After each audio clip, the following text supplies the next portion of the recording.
Você já se perguntou por que algumas orações parecem mover os céus enquanto outras se perdem no silêncio? Hoje vamos mergulhar em uma das mentes mais brilhantes da história da fé cristã, Jonathan Edwards, teólogo, avivalista e homem de oração, cuja vida foi profundamente moldada pela tradição puritana. Este vídeo não é apenas sobre história, é um chamado espiritual. É um convite para você redescobrir o poder transformador da oração, como os puritanos viviam. Edward dizia: se as nossas vidas não forem uma viagem para o céu, será uma viagem para o inferno. Sim, para ele a vida cristã era uma jornada eterna e a oração, o caminho que nos conduz ao coração de Deus. Neste vídeo vamos explorar como Jonathan compreendia a oração, não como uma obrigação religiosa, mas como o fôlego da alma, como o instrumento principal do céu na terra, como a resposta natural de um coração que ama a Deus. Você vai entender por que os puritanos, homens e mulheres comuns, mas cheios de fé, conseguiram tocar o céu e transformar nações. E talvez, ao final deste vídeo, você sinta um novo fogo no coração, um desejo profundo de dobrar os joelhos e orar como nunca antes.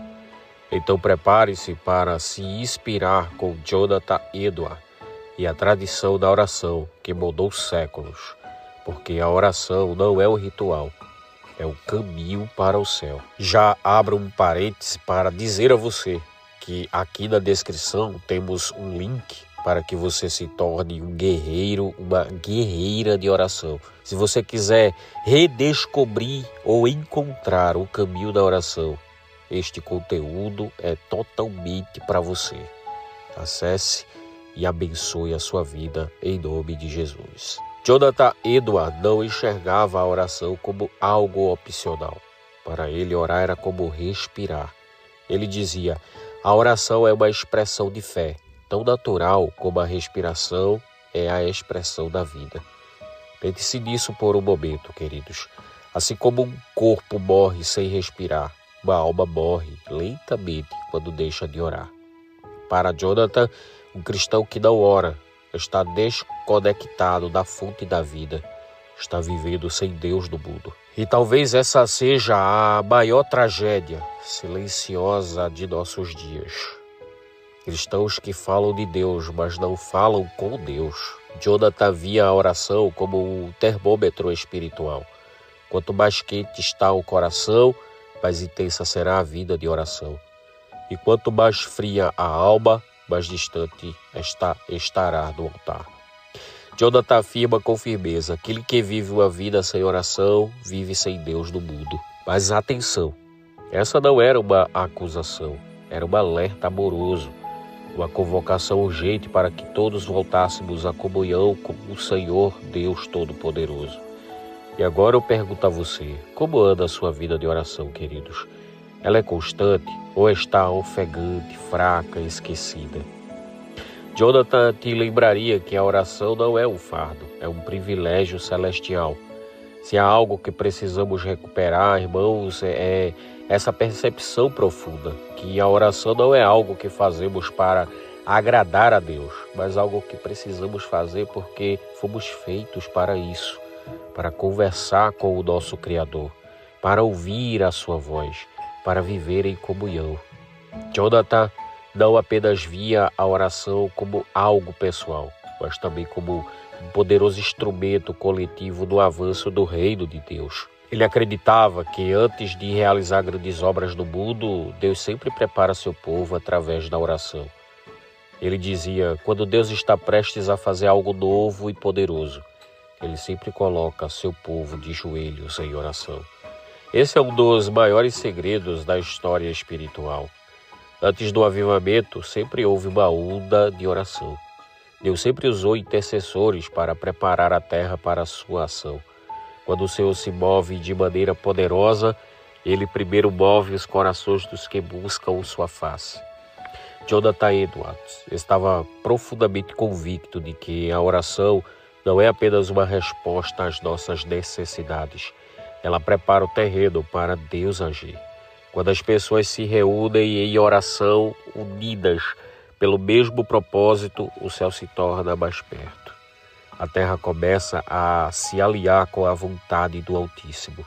Jonathan sabia que quando Deus está prestes a realizar grandes coisas, ele derrama o espírito de oração sobre o seu povo. É a vontade de Deus, através de sua maravilhosa graça, que as orações de seus santos sejam um dos principais meios de levar a cabo os desígnios do reino de Cristo no mundo. A oração não é apenas um pedido, ela é uma colaboração divina. É quando os filhos de Deus se aliam com os propósitos de Deus, permitindo que seu reino seja estabelecido na terra. Aqui está o ponto crucial, irmãos. Deus está esperando por você. Ele está esperando por seus joelhos dobrados. Ele está esperando pela sua oração, porque a oração é a chave para liberar o reino de Deus. Na história dos avivamentos, sempre que algo grande estava prestes a acontecer, Deus movia o coração de seu povo para orar, clamar, interceder. E você, queridos, você pode ser parte disso. Você pode ser o instrumento de oração que Deus usa para transformar sua vida, sua família, sua geração. Para Jonathan, a oração não era apenas comunicação com Deus. Era o canal pelo qual o céu tocava a terra. Jonathan afirmava com convicção: mais coisas são realizadas pela oração do que este mundo sonha. Esta frase carrega um poder imenso. Quantas situações mudam quando alguém ora? Quantas vidas são curadas? Quantos corações são restaurados? Quantas batalhas são vencidas? A oração muda realidades. Ela transforma o orante e transforma tudo ao redor daquele que ora. Jonathan dizia que a oração é como uma fonte que sobe noite e dia ao céu. Quando ela sobe com fé e sinceridade, ela volta com resposta de Deus. Não é um monólogo vazio, não é uma repetição mecânica. A oração é vida espiritual ativa, é movimento, é transformação. Jonathan também fazia uma pergunta que confronta a todos nós.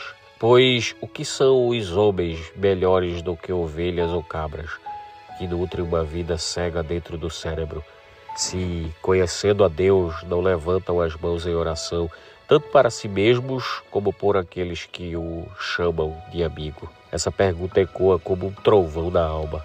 Se conhecemos a Deus, por que não oramos? Por que deixamos de lado esse poder transformador? Por que ignoramos o privilégio de tocar o céu com as nossas palavras? A oração para Jonathan era a expressão máxima da humanidade redimida. É o momento em que o ser humano responde com amor e consciência ao chamado do Deus que o criou. Ele dizia: uma hora com Deus excede infinitamente todos os prazeres e delícias deste mundo inferior. Você ouviu isso? Uma hora com Deus vale mais do que tudo que o mundo pode oferecer. Então, meu irmão, minha irmã, se você deseja transformação, se você anseia por ver o reino de Deus avançando, ore. Não como um ritual vazio, mas como quem está diante do trono do Altíssimo. Como quem sabe que o Deus que ouve também é o mesmo Deus que responde. A história dos puritanos é marcada por um detalhe essencial. A oração era o coração de sua espiritualidade. Jonathan, como herdeiro dessa tradição, não via a oração como uma disciplina isolada, mas como o alicerce de toda a vida cristã. Para os puritanos, orar era viver, era respirar, era caminhar em intimidade com o Deus que tudo sustenta. Eles entendiam que não havia transformação sem oração, não havia santificação sem oração, não havia avivamento sem oração. Por isso, os quartos de oração dos puritanos se tornaram altares de rendição, lugares onde derramavam suas almas diante de Deus com lágrimas, fé e gratidão. Ezequiel, capítulo 36, versículo 37 diz: ainda isto permitirei, que a casa de Israel me rogue, para que lhe faça. Jonathan Edwards citava passagens como essa para mostrar que Deus se move em resposta às orações de seu povo.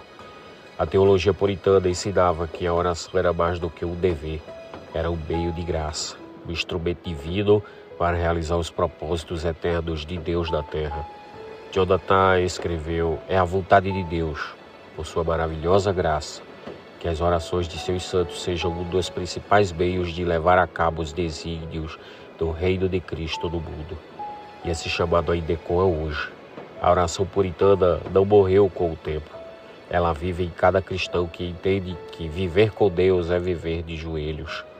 Os puritanos nos ensinam que uma vida poderosa não se constrói com força humana, mas com oração constante, sincera e cheia de fé. Se você quer viver uma fé viva, se você deseja ver sua geração transformada, volte-se à oração. Não como um peso, mas como o maior dos privilégios. Assim como os puritanos, torne a oração o centro da sua espiritualidade. Abra sua Bíblia, feche a porta do quarto e fale com o Criador. O último dos puritanos pode ter partido, mas seu legado permanece vivo em cada coração que se curva em oração. Jonathan e os puritanos nos deixaram mais do que livros, irmãos. Nos deixaram mais que sermões ou frases bonitas. Eles nos deixaram um legado vivo, um convite eterno. Busque a Deus, viva em oração e veja o céu tocar a terra. Eles sabiam que a oração não era apenas um recurso em tempos difíceis, mas o próprio caminho da vida cristã. A oração puritana continua viva, cada vez que você dobra os joelhos, cada vez que você clama por sua família, por sua igreja, por sua nação. Você está continuando essa história. Você está ecoando a voz dos santos que vieram antes. Você está participando da obra de Deus neste mundo. Uma geração de oração será uma geração de avivamento. Talvez você sinta que não sabe orar. Talvez sua vida esteja corrida, seca ou até distante. Mas ouça isto. Deus deseja falar com você. Deus espera por você. Deus responde à oração dos que o buscam com sinceridade. Seja você também um puritano de oração. Não pelo nome, mas pela entrega. Que cada dia da sua vida seja uma jornada rumo ao céu, guiada por oração, sustentada pela fé, marcada pela intimidade com Deus. E lembre-se das palavras de Jonathan. Uma hora com Deus excede infinitamente todos os prazeres e delícias deste mundo inferior. Queridos, se esta mensagem tocou o seu coração, não se esqueça de, antes de sair desse vídeo, se inscrever no canal Caminhos da Oração, pois nossa família cresce dia a dia e seria uma honra ter você como parte desta família. Curta este vídeo, faça a missão junto conosco, compartilhe com pelo menos mais uma pessoa. Deixe nos comentários o seu testemunho e o seu pedido de oração. Que o Senhor te abençoe e te guarde. Que o Senhor faça resplandecer o seu rosto sobre ti e tenha misericórdia de ti. Que o Senhor sobre ti levante o seu rosto e te dê a paz. Até o nosso próximo encontro, em nome de Jesus.